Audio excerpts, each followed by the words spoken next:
The second part of my amazing day yesterday was I had a new corporate client where I went and did an information meeting, and we basically just kind of did an overview introduction of real food nutrition and sleep and mindfulness, just to get an idea of where these people felt like they needed the most help so that we can offer some seminars and programs in the future.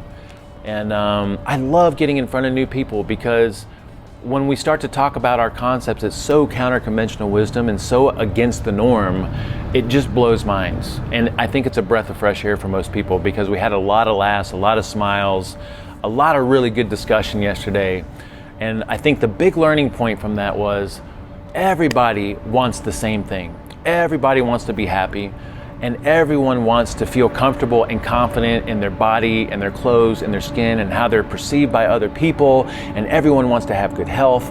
And we all acknowledged in this room after a decent discussion that the way that we get there, the way that we have this amazing life, is by finding health, which leads to an optimal body composition and health markers and feeling amazing and clarity and vibrancy and all the things that we talk about.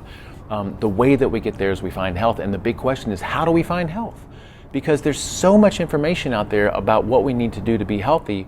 When I touched on each one of the popular fad methodologies yesterday, because we touched on paleo, low carb, keto, vegan, Mediterranean, carnivore, I feel like there's another one in there, but when I touched on each one of those, like, I had hands raised for every one of them.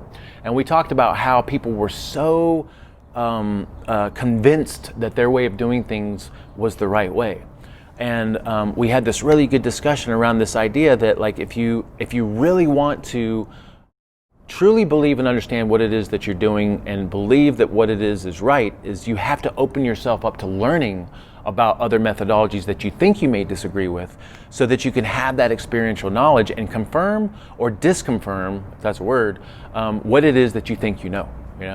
And I feel like that is one of the hallmarks of what we do with the SHT, is we go from confusion to clarity. We clarify the confusion and we bring people confidence, because we learn about these different methodologies. What we talk about makes a lot of sense. Even in yesterday's meeting, even though it was completely different from what they've heard before, most of them acknowledged, like, this makes a lot of sense, So it was just a really good discussion around the importance of opening yourself up to new information and trying things out and experimenting and understanding that as you go through this process and this journey, you don't ever have to look at it as a permanent thing. You look at it as a temporary experiment to see what you can learn about yourself, and then you move on to another experiment. And I just thought it was just a really, really good discussion. We're excited to work with them. We're going to do probably some nutrition, sleep, and mindfulness seminars in there.